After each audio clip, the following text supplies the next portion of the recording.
पूज्य डॉक्टर बाबासाहेब आंबेडकरांचा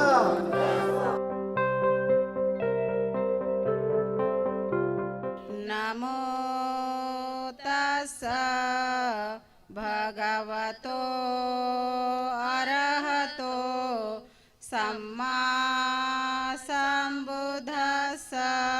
त्या भगवान बुद्धाला माझे नमन आहे. बुद्धं शरणं गच्छामि. मी बुद्धाला अनुसरतो.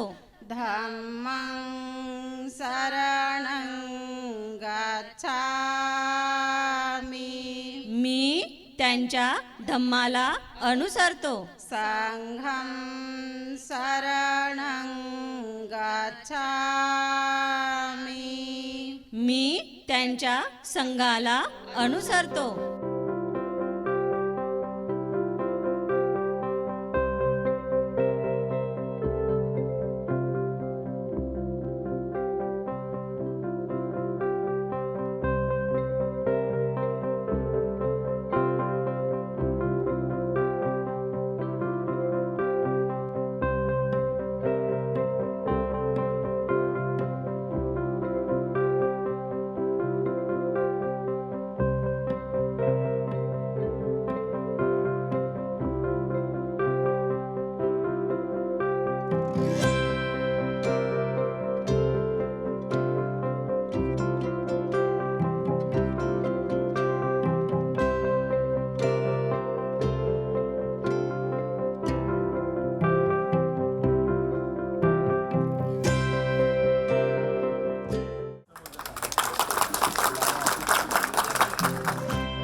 प्रास्ताविकाकरिता माननीय प्रकाशजी चोखांद्रे साहेब मी यांना आमंत्रित करतो.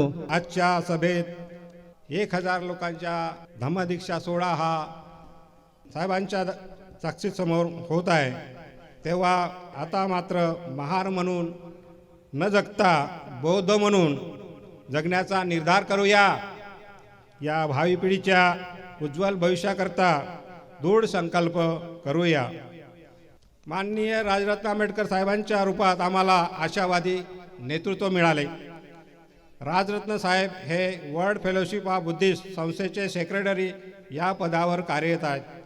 वर्ल्ड फेलोशिप ऑफ बुद्धिस्ट ही 125 देशाची संघटनामार्फत या बौद्धाच्या समस्या सोडण्यात नेहमी अग्रेसर आहेत.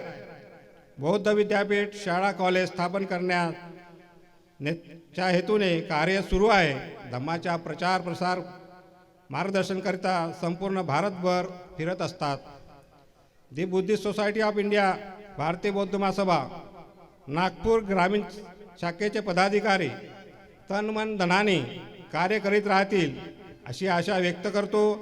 यानंतर या गावच्या प्रथम नागरिका ज्योत्स्नाताई नितनवरे सरपंच ग्रामपंचायत लावा हे आपले थोडक्यात मनोगत व्यक्त करतील अशी मी त्यांना विनंती करतो. परमपूज्य भारतरत्न डॉक्टर बाबासाहेब आंबेडकर यांनी माझा जन्म हिंदू धर्मात झाला आहे. माझ्या हातात नव्हते, परंतु मी कदापि हिंदू धर्मात मरणार नाही हे माझ्या हातात आहे. हे ब्रीद वाक्य बाबासाहेबांनी 14 ऑक्टोबर 1956ला नागपूरच्या दीक्षा भूमीवर आपणास धम्मदीक्षा देऊन पूर्णपणे खरे करून दाखविले आहे. मग आपणच महार जातीला का चिटकून राहावे? आपणही महार म्हणून न मरता बौद्ध म्हणून जगावे असा निर्धार करून भावी पिढीच्या उज्ज्वल भविष्याकरिता दृढ संकल्प करावा. आमच्या गावात सुद्धा बौद्ध धर्माचे प्रमाणपत्र जास्तीत जास्त लोकांनी भरपूर हे दाखवले की आम्ही सुद्धा या नंतर बौद्ध आहोत व बौद्ध धर्माचे आचरण करत राहू असा संकल्प करू. यानंतर महेशजी चोखांद्रे आपले थोडक्यामध्ये या ठिकाणी आपले वक्तव्य ठेवतील. या परिसरातील जवळपासच्या गावातील या चळवळीशी जुळलेले सर्व पदाधिकारी या मंचावर उपस्थित कोणाचे नाव राहून गेले असतील ते सगळे पदाधिकारी साहेबांचं सुद्धा वक्तव्य आपल्याला ऐकायचं आहे. मला वाटतं राजरत्न साहेब दुसऱ्यांदा लावा परिसरामध्ये आले होते. याच्या आधी महादेवनगर इथे लायब्ररीच्या ओपनिंगकरिता तुम्ही आले होते साहेब कोरोना काळामध्ये. आणि दुसऱ्यांदा तुम्ही या मूळ गाव आमचं वस्ती लावा इथे तुम्ही आले आहात म्हणून तुमचं मी माझ्या वतीने माझ्या ग्रामपंचायतीच्या वतीने सहर्ष स्वागत करतो. चळवळ ही फार छान आहे, मी जास्त बोलणार नाही. तुम्ही आल्याबद्दल इथे तुमचे आभार आहे. असेच येत राहा, आम्हाला मार्गदर्शन करत राहा. आपल्या या लावा गावामध्ये आज या गावाची लोकसंख्या साहेब 15,000च्या जवळपास आहे, लावा सोनबानाकरी महानगर मिळून. आणि हे गाव म्हणजे 60% SC आणि 40% अदर असं हे मोठं आपल्या समाजाचं गाव आहे. आणि या गावामध्ये आपण जे आज धम्मदीक्षाचा कार्यक्रम दिलेला आहे, त्या कार्यक्रमाला आपण जास्तीत जास्त लोकांना प्रवृत्त करून आज 2 महिने झाले की लोकांच्या घरोघरी जाऊन आपले कार्यकर्ते गेले, त्यांना फॉर्म भरण्याचा कार्यक्रम केला आणि त्यांचे फॉर्म भरून घेतले. आणि याचा प्रसार आणि प्रसार करण्याकरता आमचे ज्येष्ठ नागरिक संघ आहे, त्यांनी खूप मेहनत घेतली. आणि याबद्दल सर्वांचाच या कार्यक्रमामध्ये सहभाग आहे. जे बाबासाहेब आंबेडकरांनी WFB या संस्थेमध्ये आपलं सदस्यत्व निर्माण केलं आणि ते 60 वर्ष त्याच्याकडे कोणीही पाहिलं नाही, ते साहेबांनी पुन्हा हस्तगत केलं. आणि WFB या संस्थेचे ते पदाधिकारी म्हणजे सचिव म्हणून ते काम करतात. ते 128 देशाची ती संस्था आहे.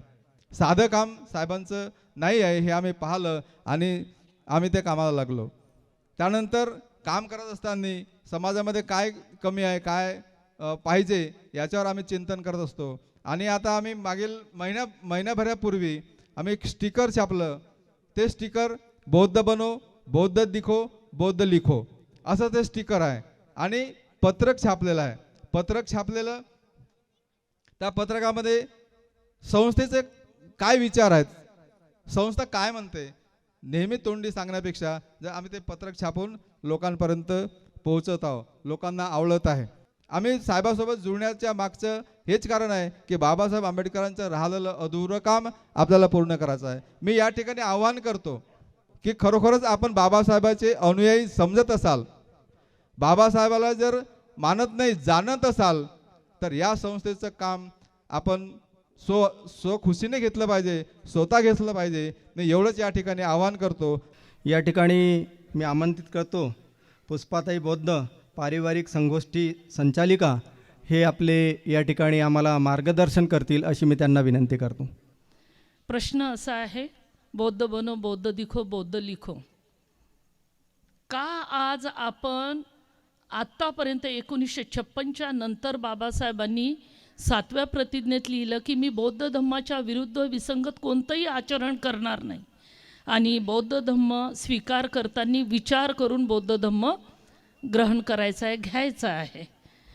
तरीही आम्ही बौद्ध बनलो नाही. 75 वर्ष अशीच निघून गेली. आमचं वय 50च्या वर झालं आणि आता 50च्या खाली वर जाणारे लोक अजूनही बौद्ध धम्म, इथे बौद्ध धम्माची दीक्षा घेणार आहोत. फॉर्म भरले 2 महिन्यापासनं, ठीक, बाबासाहेब नाही कळले, मान्य आहे. आज किती लोक दीक्षा घेतील, तर प्रामाणिकपणेच दीक्षा घ्यायची. जसा बाबासाहेबांना धोका दिला तसं खबरदार जर राजरत्न आंबेडकरांना धोका दिला तर, असं पुष्पाताई बौद्धचं आव्हान आहे. फार प्रामाणिकपणे बोलते आहे सर मी. आणि कारण की मी फार जीवाचं रान करून 34 वर्ष झाले सतत या कार्यक्रमात राबते. यासाठी सांगते आहे कारण की लाव्याच्या बऱ्याचशा लोकांनी मला बरेचदा ऐकलेलं आहे. भव्य कार्यक्रम झालेले आहे. प्रश्न असा आहे, भीड दाखवणे, कार्यक्रम ऐकणे, भाषण ऐकणे आणि बाबासाहेबांचा उदो करणे, बाबासाहेबांची फोटो घरी ठेवणे, बाबासाहेबांना खूप काही मानतो म्हणून फूल हार करणे, फूल चढवण्यापेक्षा कृती काय करायची आहे यावर जर आम्ही या 75 वर्षात लक्ष दिलं असतं तर बहुतेक आम्हाला इतकं राबायची गरज नसती पडली. पण तरी हरकत नाही. बाबासाहेबांना आपण जीवापार मानतो, पण बाबासाहेबांसाठी जीव देण्यासारखं असं काही बाबासाहेबांनी कामच नाही ठेवलं. फक्त काही करायचं आहे. तर काय करायचं आहे, तर इथे म्हटलं गेलेलं आहे बौद्ध धम्माचं. धम्म म्हणजे सुव्याख्यात धम्म, प्रॅक्टिकल धम्म, संस्कारांनी चालणारा धम्म. तो कुठे आहे आपल्यामध्ये? अजिबात नाही.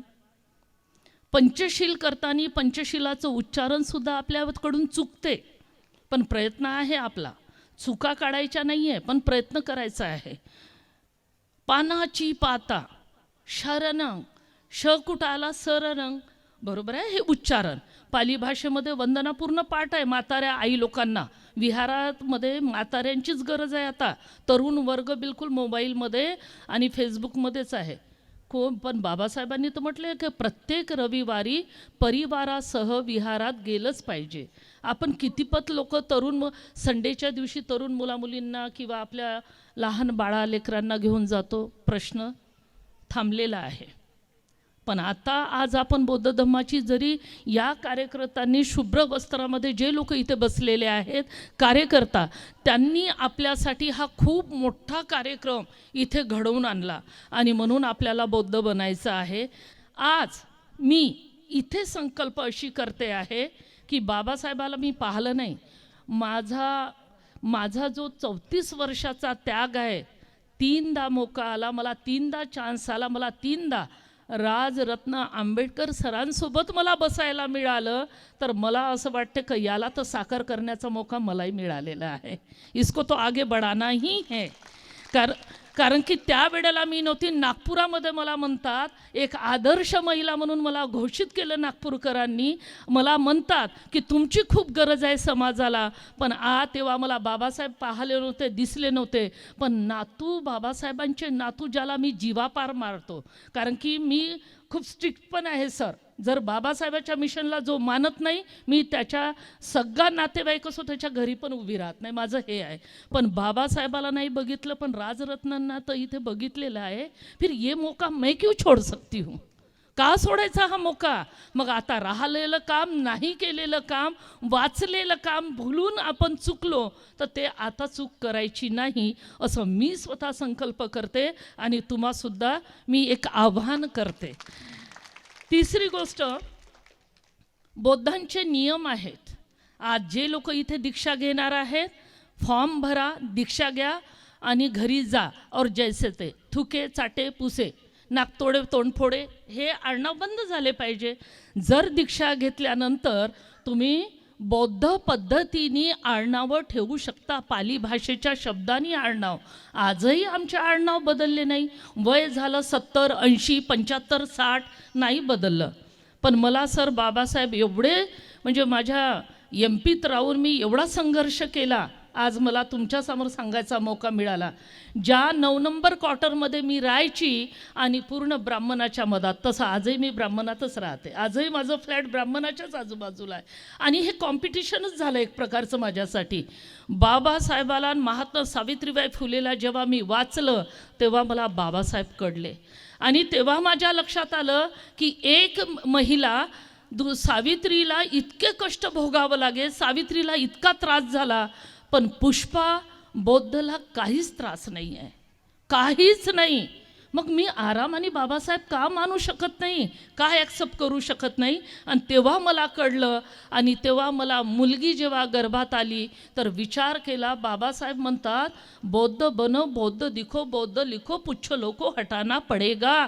तेव्हा मला वाटलं माझ्या मुलीचं नाव 9 महिने 9 दिवस गर्भात आई ठेवते, संस्कार सिंचन ती करते, लेकरांना जन्म ती घालते, जोपासते ती, पोटावर हात ठेवून मुलगा आहे की मुलगी आहे रक्षण ती करते. आणि जेव्हा नाव गाव ठेवायची वस्तू आली, सासू सासरे माय बहीण अडोस पडोस तो आम्हाला निर्णय देते की असं नाव नाही ठेवायचं, तसं नाही. मी माझ्या नवऱ्याला म्हटलं नाही, मी ऐकील तर बाबासाहेबाचं आणि करील तर सावित्रीबाई फुलेचा आदर्श ठेवून. तेव्हा मी माझ्या नवऱ्याला म्हटलं, मी माझ्या तुमच्या भावानी सांगितलेलं मुलीचं नाव मी स्नेहा ठेवणारच नाही. मी बुद्धानी त्याचा धम्म वाचला, मी माझ्या मुलीचं नाव आम्रपालीच ठेवेल. आणि मी आम्रपालीच ठेवलं सर. तेव्हा मी 19 वर्षाची होती जेव्हा मी नवीन बुद्ध वाचले होते. हे माझ्या जीवनाचं MP-मध्ये मलाजखंड छोटंसं गाव आहे, तिथे हकीकत लोकांना माहिती आहे.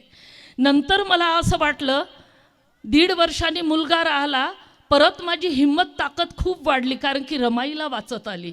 आणि रमाई जरी सोजवळ होती, रमाई जरी कमी शिकलेली होती, रमाई जरी असंख्य गाठी लुगड्याला बांधत होती, तिची कमाल एकही नागपूरकराच्या बाईत दिसत नाही हो. तरी आम्ही रमाईला घरी ठेवतो.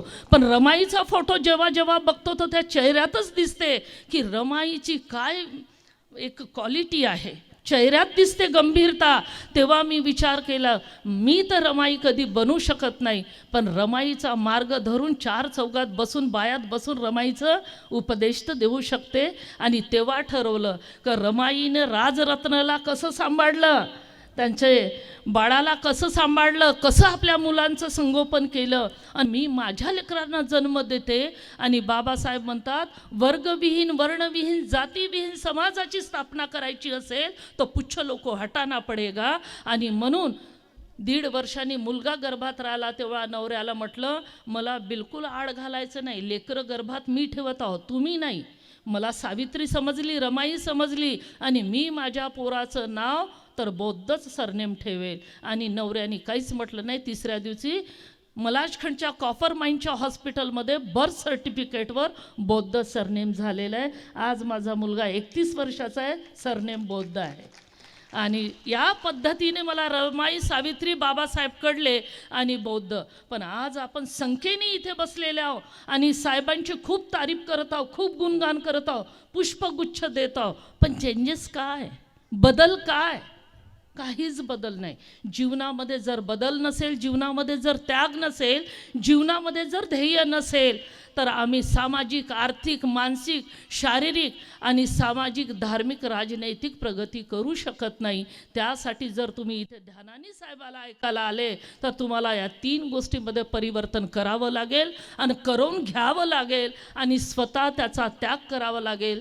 तेव्हाच बौद्ध बनो, बौद्ध दिखो, बौद्ध लिखो अभियान तुमचं खरं होईल आणि येत्या वेळेला तुमचं चित्र वेगळं दिसेल. आज आम्हाला राजरत्न मिळाले तो हर जगह ऐसी सभा लगती रहनी चाहिए, हर जगह यही माहौल होना चाहिए, हर जगह यही ताकत होनी चाहिए और हर जगह ऐसा ही क्षमा होना चाहिए. तो शायद आने वाले दिन कैसे बदलेंगे हम साथ में. माझ्यासोबत खूप महिला आहेत साहेब, खूप महिला आहेत, उके सरांना माहिती आहे. आणि 30 दिवस वर्क चालते आणि 30 दिवस वर्क फक्त बौद्ध बन, बौद्ध दिखून बाबासाहेबांच्या 22 प्रतिज्ञेवर करायचं आहे, काम करायचं आहे. कारण की स्टँडर्ड वाढलं, दुनियादारी वाढली, सगळं वाढलं, पण धम्म नाही वाढत आहे तुमचा. कारण की आडंबर, रूढीवाद, परंपरेमध्ये आजही तुम्ही महिला आहेत. आता इथे सगळ्या महिला म्हणतील, पुष्पाताई बौद्ध खूपच छान बोलली, मलाही माहिती आहे, तुम्हालाही कळते आहे.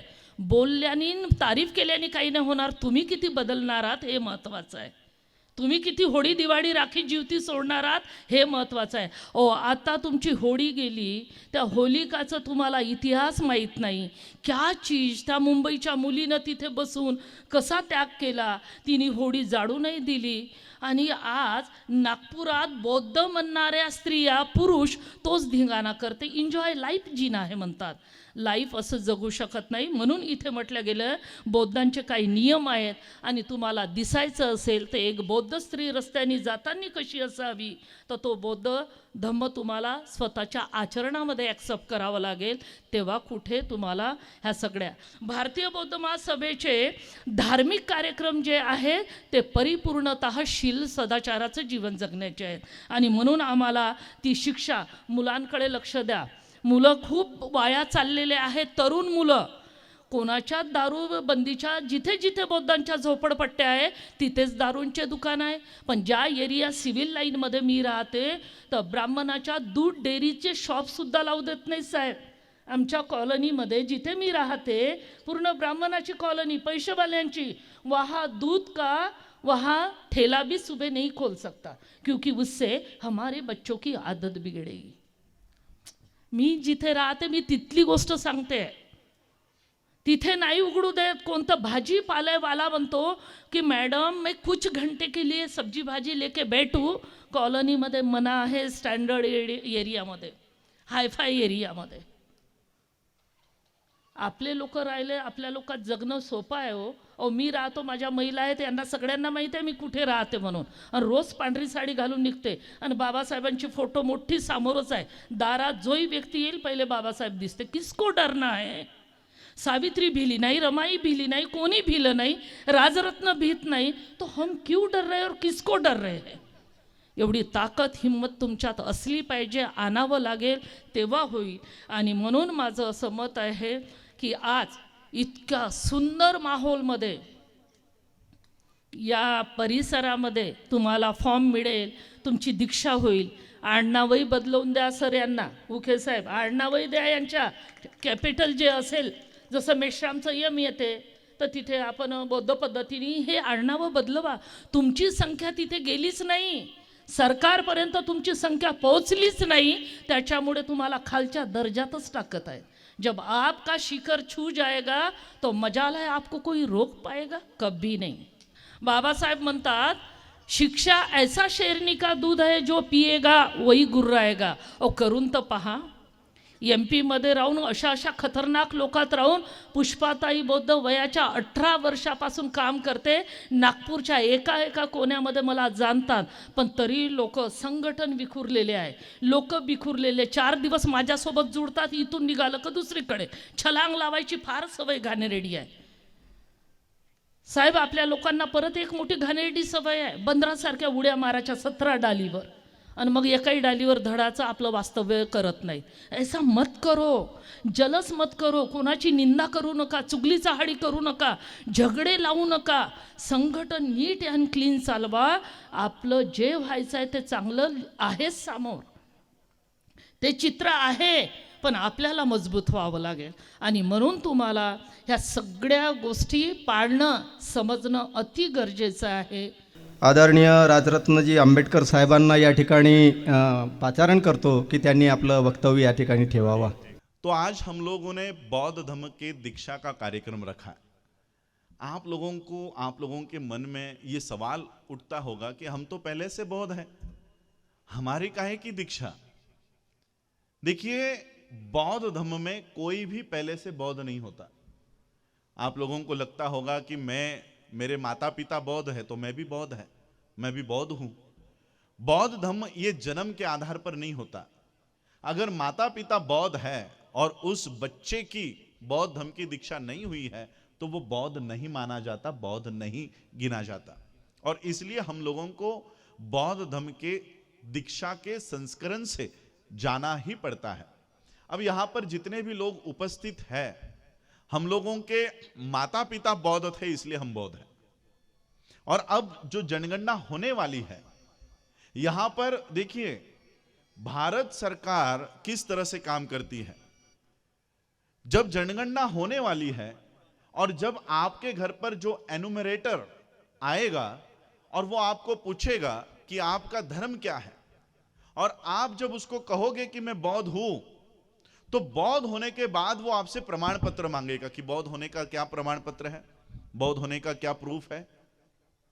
अब कितने लोग यहां पर जो उपस्थित है, कितने लोगों के पास बौद्ध होने का प्रमाण पत्र है? हाथ उठा के बताइए. तो बहुत लोगों के पास यहां पर है, यानी करीब एक 30% लोगों ने हाथ उठाया है. 70% लोगों के पास अब भी बौद्ध होने का कोई प्रूफ नहीं है. बौद्ध होने का प्रूफ अगर नहीं है तो वो आपको हिंदू लिख देता है, बराबर. अब मैं आपको पूछता हूं कि वो एनुमरेटर जो हमको हिंदू लिखता है, क्या हिंदू होने का कोई प्रूफ मांगता है? यानी अगर हमारे पास बौद्ध होने का कोई प्रूफ नहीं तो हम हिंदू हैं. अगर हमने कोई दस्तावेज उसको नहीं दिखाया तो वो हमको हिंदू लिख देता है. भाई, तो हिंदू लिखने से पहले हिंदू होने का प्रमाण पत्र लोगों से मांगो. इस देश में हिंदू होने का प्रमाण पत्र किसी के पास नहीं है, लेकिन भारत सरकार की व्यवस्था जिसके पास प्रमाण पत्र नहीं है उसको हिंदू लिख देती है. कानूनी तौर पर इस देश को हिंदू राष्ट्र घोषित करने का कार्यक्रम जनगणना के माध्यम से चलता रहता है. और इसलिए आज ये सम्मेलन इसलिए है कि आने वाली जनगणना में, देखिए अभी 2021 में ये गणना होने वाली थी, मगर कोरोना के चलते हुए वो 2021 में नहीं हुई, लेकिन 2022 में इसका कामकाज कई राज्यों में शुरू हो चुका है. और जिन लोगों के पास बौद्ध होने का प्रूफ नहीं था उन लोगों को हिंदू लिखा गया है. कई सारे राज्यों में ये काम शुरू हो चुका है. और इसलिए हम लोगों ने बुद्धिस्ट सोसाइटी ऑफ इंडिया के माध्यम से, जैसे हमारे सुरेश उके जी नागपुर ग्रामीण में काम कर रहे हैं, जो महिला उनके साथ काम कर रही है, वो घर घर जाकर लोगों को बौद्ध लिखने के लिए प्रेरित कर रही है. उन लोगों को बौद्ध प्रमाण पत्र देने का काम, जिनके पास बौद्ध प्रमाण पत्र नहीं है, वो दस्तावेज तैयार करके उनको देने का काम कि भाई ये अपने फाइल में रखो।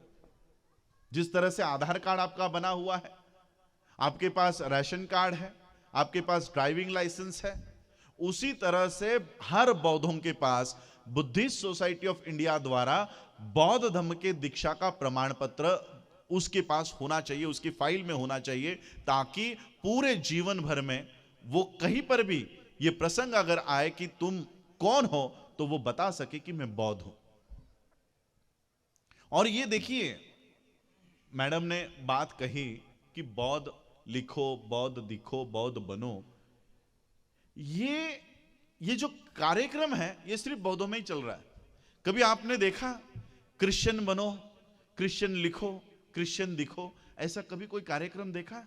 सिख बनो, सिख लिखो, सिख दिखो। जो सिख है वो दिखने में भी सिख है, वो लिखने में भी सिख है। क्रिश्चियन दिखने में भी क्रिश्चियन है और लिखता भी क्रिश्चियन है। सिर्फ इस देश के बौद्धों को यह बताने की जरूरत पड़ती है कि भाई बौद्ध लिखो, बौद्ध हुए हो ना तो बौद्ध लिखो। आज इस देश के 80% बुद्धिस्ट अपने आप को बुद्धिस्ट नहीं लिख रहे, और इसका मेरे पास प्रूफ है, आप लोगों के हाथों में भी है। www.indiancensus.gov.in ये सरकारी वेबसाइट पर कभी विजिट करो। 2011 के आंकड़े जनगणना के सरकारी वेबसाइट पर रखे हुए हैं, रिलीजन वाइज उसको कभी डाउनलोड करो और तब देखो कि भारत में हिंदुओं की संख्या कितनी है, क्रिश्चियनों की कितनी है, जैनों की कितनी है, सिखों की कितनी है, मुसलमानों की कितनी है और बौद्धों की कितनी है। 2011 के आंकड़ों के अनुसार, अब 2011 का ही आंकड़ा क्यों है? क्योंकि भारत में जनगणना 10 सालों के बाद होती है, एवरी 10 इयर्स, और ओबीसी की गणना 1931 में हुई है, उसके बाद से अभी तक हुई नहीं है। यानी इस देश में कुत्तों की गिनती हुई है। जो अभी सांड घूम रहा था ना, क्या कहते हो, सांड था या क्या था, गाय थी, वो गाय के पीछे, कान के पीछे एक बिल्ला लगा हुआ होगा, यानी गाय की भी गणना हो गई है। इस देश में कितने गाय है, कितने कुत्ते हैं, कितनी बकरियां हैं, कितने पेड़ हैं, इन सब का डेटा है। हमारा डेटा नहीं है, इंसानों का डेटा नहीं है। और जो डेटा बौद्धों का बनाया है यह पूरी तरह से गलत है। अब बताओ, जो व्यवस्था, भारतीय व्यवस्था, अब तो चलो एक अच्छा काम हुआ कि ये बीजेपी गवर्नमेंट आने के बाद से अब भारत नाम लेना बंद हो गया है। पहले हम कहते थे भारत सरकार, अब क्या कहते हैं? मोदी सरकार। आ गई ना मोदी सरकार। तो ये अब भारतीय व्यवस्था नहीं कह सकते हम, मोदी व्यवस्था, ब्राह्मणी व्यवस्था। ये अब रियल, कांग्रेस ने छुपा के रखा था ब्राह्मणी अस्त्र, अब बीजेपी ने एक सामने लाया कि हम ब्राह्मणी व्यवस्था इस देश में कायम कर रहे हैं।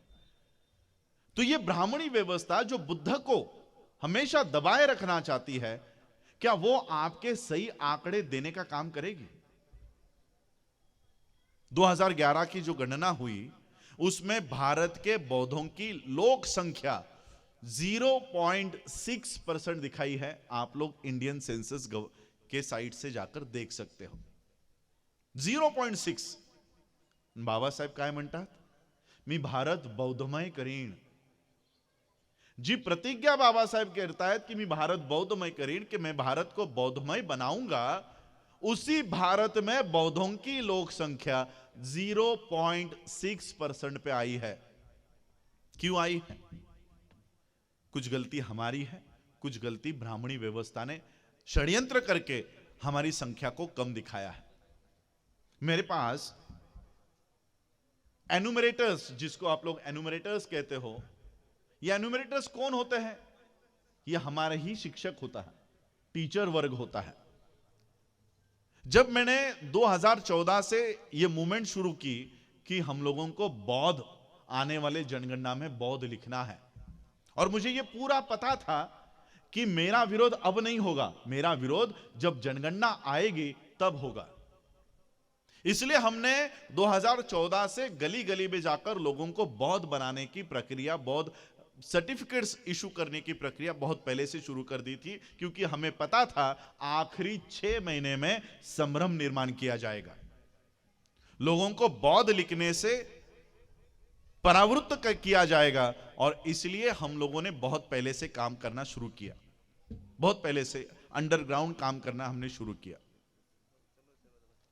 उन टीचर्स ने हम लोगों को एक जानकारी दी कि सर, हम लोगों को ऊपर से इंस्ट्रक्शंस है कि फॉर्म लोगों के, उस समय फिजिकल फॉर्म भरवाया जाता था, एनुमरेटर आपके घर पर आता था फॉर्म लेकर, आपका नाम पूछता था, नाम पेन से लिखता था, आपका एड्रेस पेन से लिखता था, आपका डेट ऑफ बर्थ पेन से लिखता था। और उन लोगों ने मुझे एक जानकारी दी कि सर, हम लोगों को ऊपर से इंस्ट्रक्शन है कि लोगों के रिलीजन पूछो, और लेकिन वो पेन से नहीं लिखो, वो पेंसिल से लिखो। 2011 की जनगणना के आंकड़े बता रहा हूं। और फिर हमारे घर पर कोई एनुमरेटर आया, उसको अगर हमने कहा कि हम बौद्ध है, तो वो पेंसिल से बौद्ध लिखता था कि हां बौद्ध है। जितने भी लोगों के फॉर्म उसने लिए बौद्धों के, ये सारे ऊपर दे दिए, अपने अधिकारी को दे दिए, और जहां जहां पर बौद्ध लिखा है वो मिटाया गया और वहां पर हिंदू लिखा गया, हिंदू लिखा गया। अब ऑनलाइन ये पद्धत हो गई है, अब वो हमको हिंदू नहीं लिख सकते। लिख सकते हैं क्या? क्योंकि अब टैब्स आ गए हैं, टैब आ गए, नाम आप लोग टाइप करोगे या एनुमरेटर टाइप करेगा, एंटर आपको दिखाएगा, सारा एंटर करेगा, वो डेटा सीधा चला जाएगा गवर्नमेंट के पास। इसलिए अभी वो पेंसिल से आपको बौद्ध लिखकर उसको मिटाकर हिंदू नहीं लिख सकता। इसलिए अब नया षड्यंत्र शुरू हुआ है। अब हिंदू लिखेंगे, लेकिन एनुमरेटर नहीं लिखेगा, तुम खुद लिखोगे, अपने हाथों से लिखोगे, और अगर नहीं लिखोगे तुमको रिजर्वेशन नहीं देंगे। है कि नहीं? आप लोगों में आ रहा है कि नहीं? बौद्ध लिहिलं तर आरक्षण मिळणार नाही, सुरू झालाय की नाही भ्रम? पल्लवी जोशी, अनुपम खेर, विवेक अग्निहोत्री, इन लोगों ने आई एम बुद्धा नाम की एक संस्था बनाई और विश्व से बौद्धों के पैसे उन्होंने लिए। योगी आदित्यनाथ अपने आप को बौद्ध भिक्खु बताकर पूरे विश्व से पैसे लेता है। नरेंद्र मोदी अपने आप को बुद्धिस्ट बताकर, बुद्ध की प्रतिमाएं बांटकर इस देश में लाखों करोड़ों डॉलर्स और पाउंड्स लेकर आ रहा है। जो व्यवस्था बाबा साहब ने हमको दी है,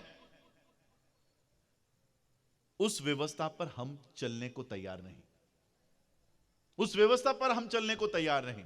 मुझे लगता है 2018 में, 2017 में अगर मैं पहली बार भारत के बाहर नहीं गया होता तो मुझे इनका षड्यंत्र कभी पता नहीं चलता, कभी पता नहीं चलता। और वहां पर मुझे यह सारा दृश्य देखकर इतना दुख हो रहा था कि जो मार्ग बाबा साहब ने हमें दिखाया है, उस मार्ग पर हम नहीं चल रहे।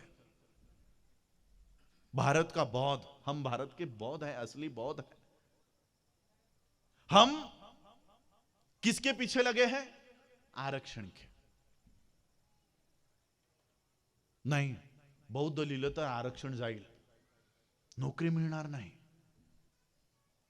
इसलिए हम महार लिखने के लिए एक दूसरे को प्रेरित कर रहे हैं। महार लिखो, बौद्ध भी लिखो और महार भी लिखो। मैसेज आ रहे हैं, पत्रक निकाले जा रहे हैं,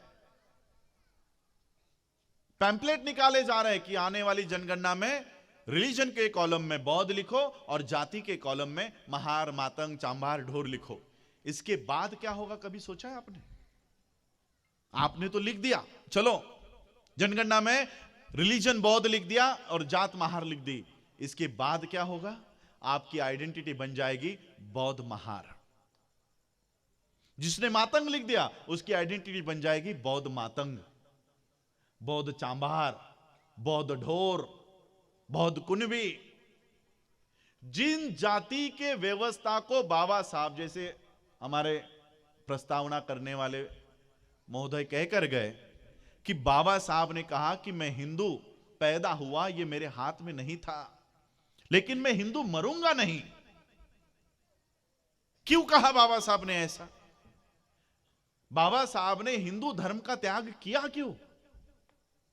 क्योंकि इस हिंदू धर्म में जाति व्यवस्था है। हिंदू धर्म में जाति व्यवस्था है और जातियों को आप नष्ट नहीं कर सकते, और इसलिए जात अगर नष्ट नहीं कर सकते तो उस धर्म को त्यागना ही इस देश में समझदारी का काम होगा। इसलिए बाबा साहब ने उस धर्म को त्याग दिया जिसमें जातियां है, और ऐसा धर्म चुना जिसमें कोई जाति नहीं आती। अब यहां पर महिलाएं बैठी हैं, मेरी भी एक बच्ची है 10-12 साल की है, तुम्हालाही मुली आहे। तुम्हाला जर माहिती असेल की हा मुलगा, नवरा मुलगा 2 दिवसाने मरणार आहे, तुम्ही तुमच्या मुलीचं लग्न लावून द्याल का? लावून द्याल त्या मुलासोबत? यही बात बाबा साहब ने कही कि जो लड़का 2 दिन में मरने वाला है उसके नाम का मंगलसूत्र हम अपने गले में कैसे पहने? तो जो आरक्षण कभी ना कभी जाने वाला है, उस आरक्षण के लिए हम अपने गले में महार नाम का टैग क्यों लगाए? बताओ मुझे। और महार महार आए तब से हम लोग ये शब्द सुन रहे हैं, महार। आपने कभी हु वेयर महार्स ये बाबा साहब का ऐसे पढ़ा है? पढ़ा है आपने कभी? महार पूर्वी कोण होते, यावर बाबासाहेबांचं सखोल मार्गदर्शन आहे, पूर्ण प्रबंध लिहिलेला आहे। हु वेयर महार्स, बाबा साहब उसमें कहते हैं कि ये जो टर्म है, ये जो शब्द है महार, ये ज्यादा पुराना नहीं है। मनुस्मृति में कहीं पर भी महार नाम का शब्द का उल्लेख नहीं है, श्रुतियों में कहीं पर भी महार नाम का शब्द का उल्लेख नहीं है। अगर मनुस्मृति में नहीं है, इसका मतलब यह शब्द मनुस्मृति लिखने के बाद का है। यह शब्द ज्यादा पुराना नहीं है, 10वीं सदी के बाद इस शब्द का इस्तेमाल हुआ है। तो फिर यह शब्द अगर अभी का है तो यह महार पहले थे कौन? हु वेयर महार्स, महार पूर्वी कौन होते? और बाबा साहब ने हमको हमारी असली पहचान इसी नागपुर से करा के दी। ये तुम लोग महार नहीं हो, तुम लोग दलित नहीं हो, तुम लोग कौन हो? तुम लोग कौन हो इसकी पहचान कराने के लिए बाबा साहब ने दीक्षा देने के लिए नागपुर की भूमि को चुना, क्योंकि आपको पता चले कि तुम हो कौन। और इसलिए बाबा साहब ने अपने स्पीच में कहा कि नागपुर ये भूमि मैंने बौद्ध धर्म के दीक्षा के लिए इसलिए चुनी क्योंकि इसी नागपुर में नाग नदी बहा करती थी और उस नाग नदी के किनारे हम रहा करते थे। इस देश में बौद्ध धर्म का प्रचार और प्रसार करने का काम नाग वंश के लोगों ने किया है। हम नाग वंश के लोग हैं। ये क्या महार महार महार महार लगाए रखे हो? अरे तुम लोग नाग वंश के लोग हो, दलित नाही आहात तुम्ही, महार नाही आहात तुम्ही, नाग वंशीय ज्यांनी या देशामध्ये आशिया खंडापर्यंत जाऊन बौद्ध धम्माचा प्रचार आणि प्रसार केला, असे नाग वंशाचे आम्ही वंशज आहोत। ही ओळख बाबासाहेबांनी आम्हाला करून दिली, ही ओळख करून दिली आम्हाला, पण आम्ही आमच्या मूळ इतिहासाकडे जायला तयार नाही। जो लोग बौद्ध नहीं हुए उनके सपने, उनके विचार क्या थे पता है? क्या है पता है अभी उनके सपने? किसी चमार की स्त्री को अगर पूछा कि भाई तेरा सपना क्या है, तो चमार की स्त्री क्या कहती पता है? वो सामने के पेड़ के नीचे वो चमार बैठता है, लोगों के जूते बनाता है, लोगों के बूट पॉलिश करता है। आज वो 40 साल का है, मेरा बच्चा 10 साल का है, 15 साल का है। जब ये बच्चा बड़ा हो जाएगा, वो सामने के पेड़ के नीचे बैठा हुआ जो मोची है, चमार है, ये बूढ़ा हो चुका होगा। और जैसे ही वो बूढ़ा हो जाएगा, मेरा बच्चा जाकर उस पेड़ के नीचे बैठेगा और लोगों के जूते बनाने का काम मेरे बच्चे को मिलेगा, वो पैसे मेरे घर में आएंगे। ये चमार स्त्री का सपना है, ये चमार स्त्री का विचार है। किसी नाई की स्त्री का सपना क्या है? नाई की स्त्री का सपना यही है कि सामने के पेड़ के नीचे वो नाई बैठता है, लोगों के बाल काटता है, उसके पैसे उसी को चले जाते हैं। आज वो 40 साल का है, 50 साल का है, मेरा बच्चा जब बड़ा हो जाएगा तब मेरा बच्चा जाकर उस पेड़ के नीचे बैठेगा, लोगों के बाल मेरा बच्चा काटेगा और वो सारे पैसे मुझे मिलेंगे, मेरे घर में आएंगे। ये नाई के स्त्री का सपना है। अब बौद्ध की स्त्री को पूछो, बौद्ध की स्त्री क्या कहती पता है? वो कहती है सुप्रीम कोर्ट का जज आज 40 साल का है, मेरा बच्चा 10-15 साल का है। जब ये बड़ा हो जाएगा, 20-25 साल का हो जाएगा, तब वो सुप्रीम कोर्ट का जज रिटायर्ड होने को आया होगा और जैसे ही वो रिटायर होगा, मेरा बच्चा जाकर उस सुप्रीम कोर्ट के जज के कुर्सी पर जाकर बैठेगा। ये बौद्धों के सपने हैं, ये बौद्धों के विचार हैं। बाबासाहेब आंबेडकरांनी बौद्ध म्हणून आमच्या विचारांमध्ये जी परिवर्तन केलेलं आहे, हे आमूलाग्र आहे। याच्यावर संशोधन केलं जातं।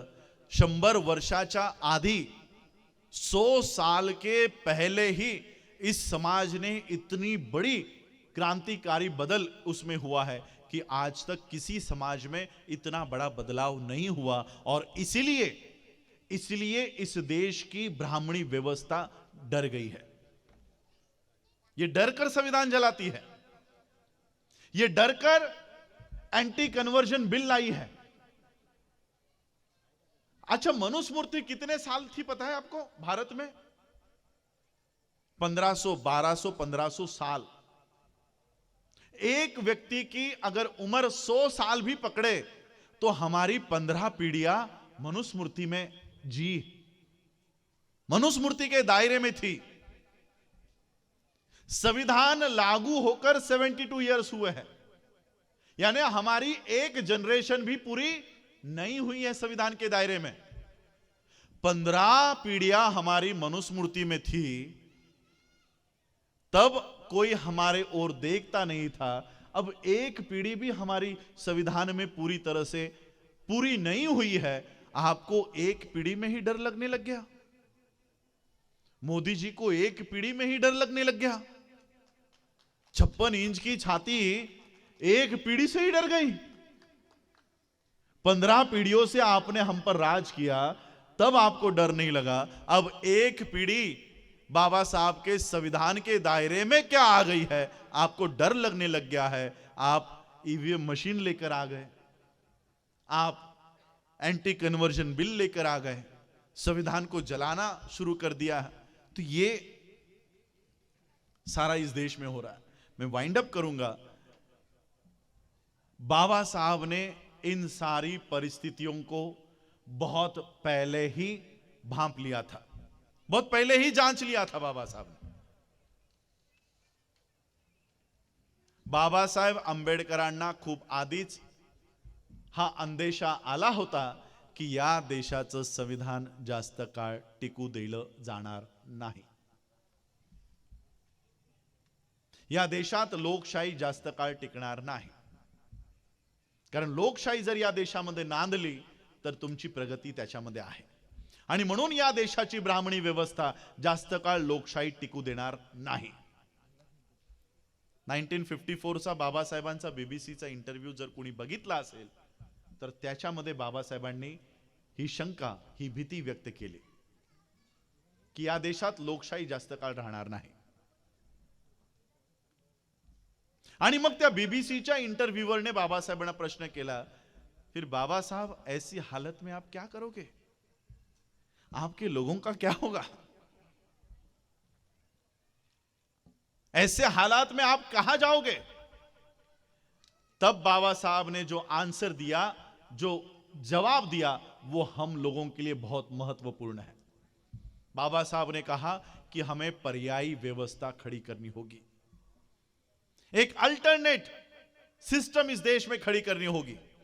और वो पर्यायी व्यवस्था खुद बाबा साहब खड़ी करके गए। हमारे लिए नहीं काम रखा है, हमारे लिए बाबा साहब ने रत्ती भर का भी काम छोड़कर नहीं गए हैं, क्योंकि बाबा साहब को पता था कि किस नालायक पीढ़ी अब आगे आने वाली है। हम लोग नालायक है। We are the worst followers of the ever best leader in this world. We are the ever worst followers. सगळ्यात नालायक अनुयायी आम्ही आहोत। आता तुम्हाला युक्रेन आणि रशियाचं भांडण माहित आहे? वॉर सुरू आहे, जवळपास आता महिना होईल। अख्खा देश उद्ध्वस्त झालाय। युक्रेन नावाचा देश। भांडण कशामुळे माहिती आहे तुम्हाला? वॉर का करतायत? युद्ध का पुकारलंय माहित आहे?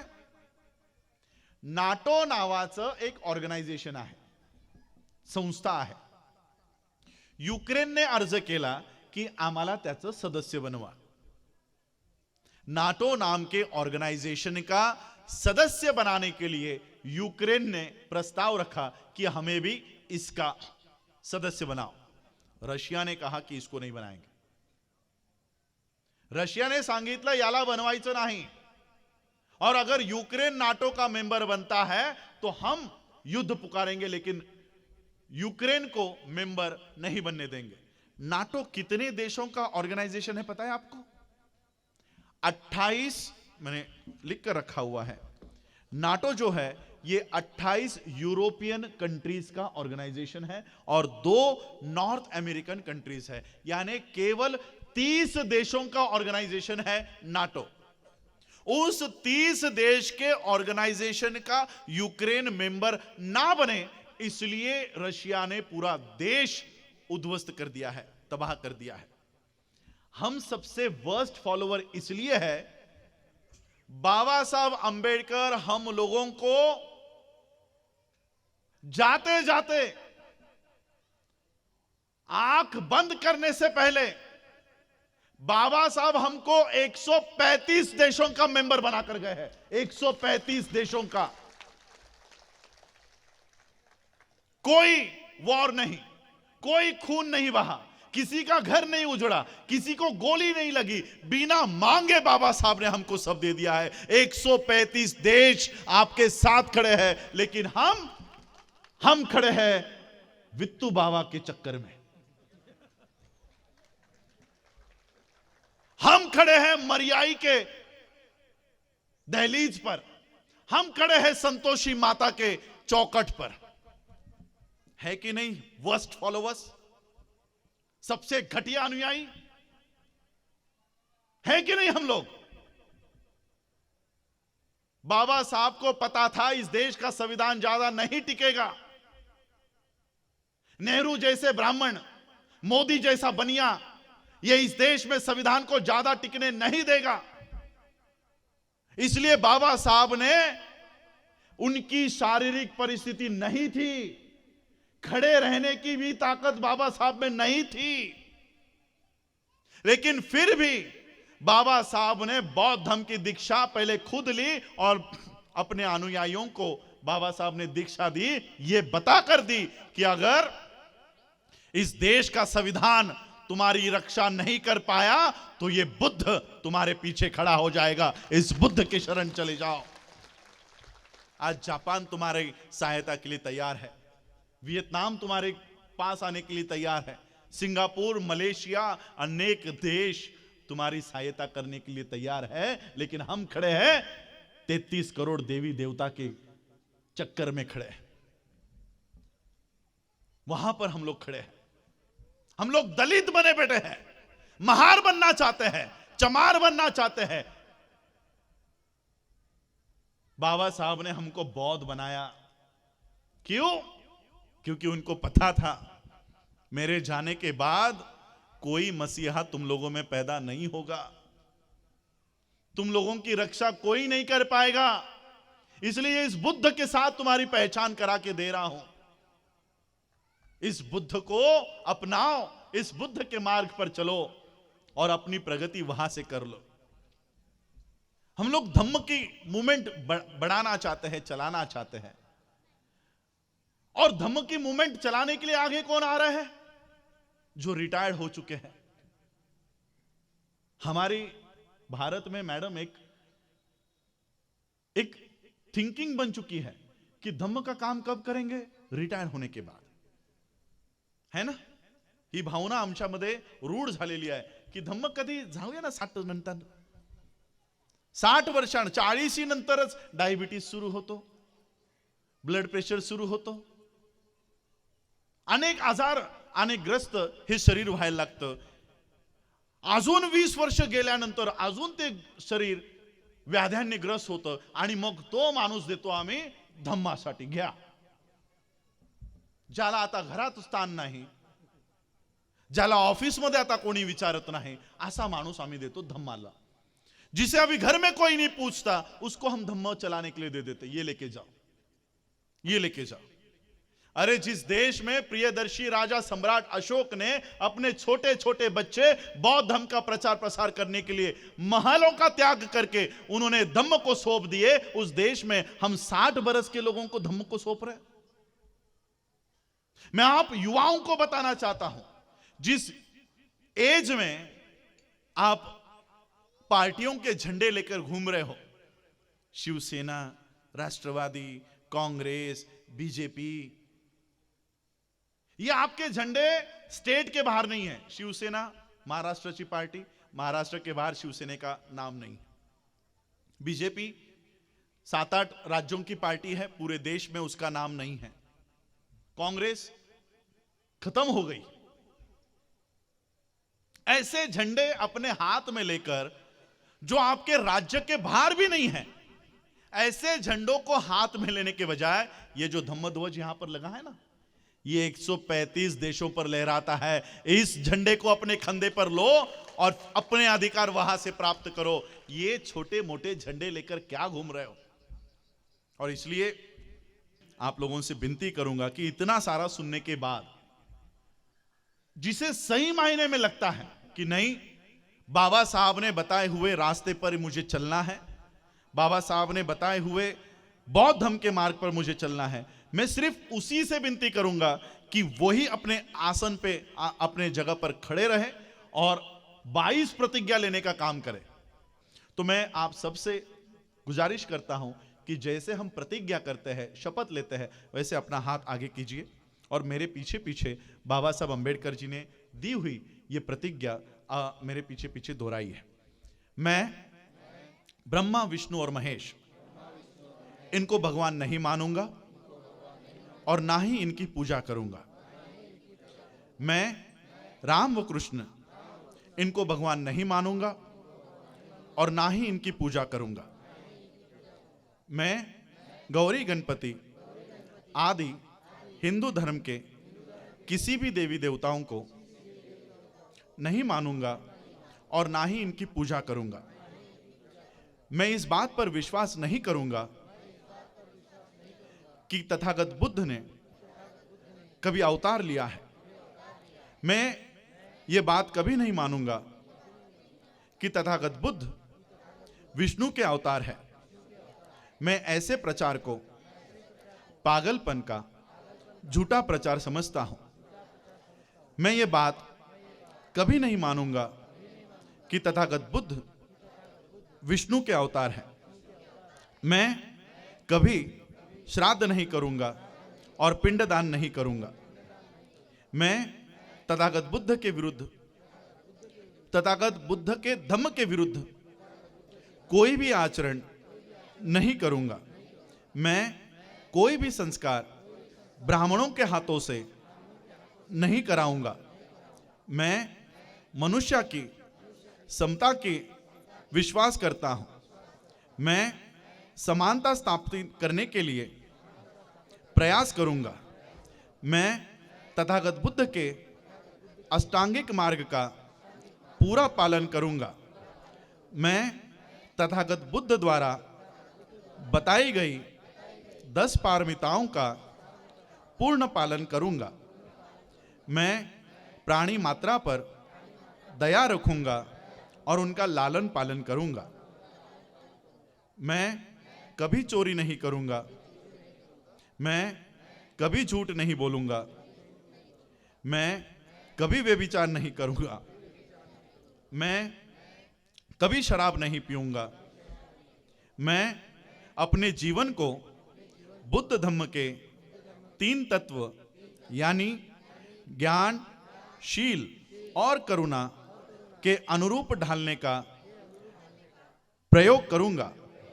मैं मनुष्य मात्रा के उत्कर्ष के लिए हानिकारक और मनुष्य मात्रा को असमान और नीच मानने वाले अपने पुराने हिंदू धर्म का पूरी तरह से त्याग करता हूं और बुद्ध धम्म का स्वीकार करता हूं।